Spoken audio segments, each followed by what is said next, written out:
200,000 miles from Earth, an oxygen tank exploded at 9:07 p.m. and nobody on the ground knew what had just happened. April 13, 1970. The Apollo 13 spacecraft was 3 days into its journey to the moon. Mission control in Houston had settled into a rhythm, the kind of routine that comes from executing the same sequence 10,000 times. The crew was sound. The systems were nominal. Everything, by all measures, was exactly where it should be. Aboard the command module, astronaut Jack Swigert was performing a routine task. He'd been asked to stir the oxygen tanks, a procedure designed to prevent the cryogenic liquid from settling and stratifying. It took 90 seconds. He flipped the switch labeled Oxygen Tank 2 Heater. The tank was rated for 65 volts. The switch sent 65 volts through its heating coil. What Swigert didn't know, what nobody knew, was that the insulation around that heating coil had been damaged during manufacturing 2 years earlier.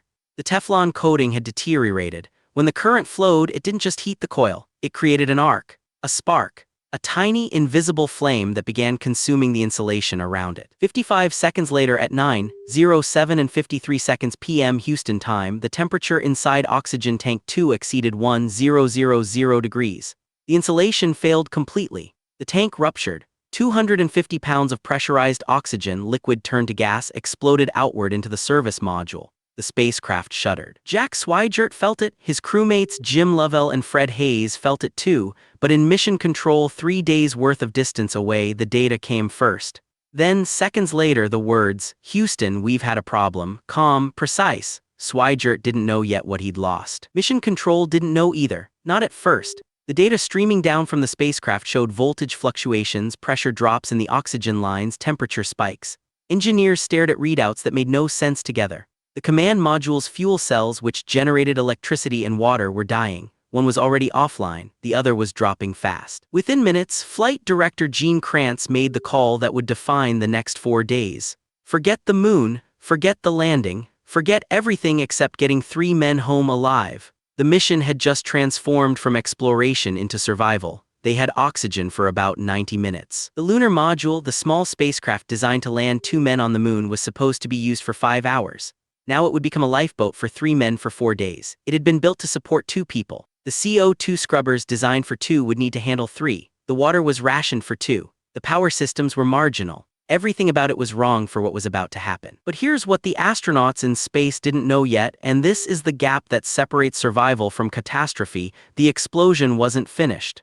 The second oxygen tank, Tank 1, had been damaged too. It was slowly leaking.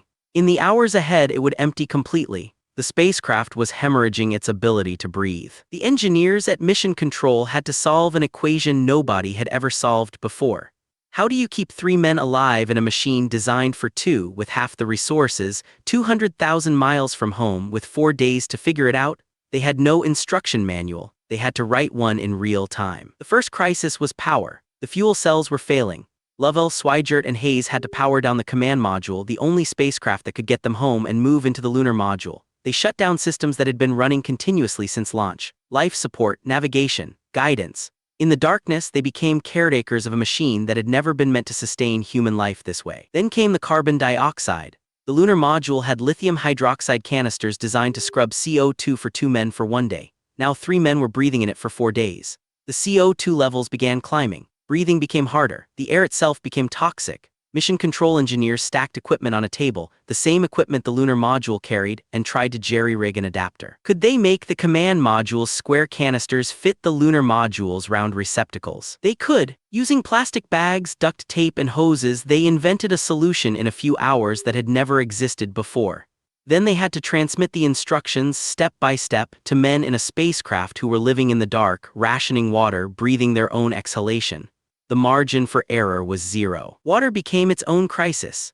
The command module's cooling system, now offline, had relied on water circulation. Without it, the equipment that would bring them home was overheating. But water was life. Every drop they used to cool the systems was water they couldn't drink. The crew had to choose: do we cool the spacecraft or do we survive the cold? They chose survival. They rationed water to less than a quarter of normal consumption. The temperature inside the lunar module dropped to 38 degrees Fahrenheit. Frost formed on the walls. The men huddled in darkness, breathing recycled air, sipping water measured in ounces, trusting that the engineers on Earth had done the math correctly. Navigation was the final test. To get home, they had to execute a burn, a precise thrust that would put them on a trajectory back to Earth. The lunar module's engine had never been designed for course correction this critical. One miscalculation by even a fraction of a second would send them into the void instead of home. Lovell had to navigate by the stars by hand without the computer systems that had guided every other Apollo mission. On April 17th, after 4 days in the cold and dark, the command module splashed down in the Pacific Ocean. 3 men emerged alive. The explosion that could have killed them had instead forced NASA engineers and astronauts to improvise, to solve problems that had never been solved before. They turned catastrophe into a masterclass in human ingenuity under pressure. The oxygen tank that exploded on April 13th was never meant to fail.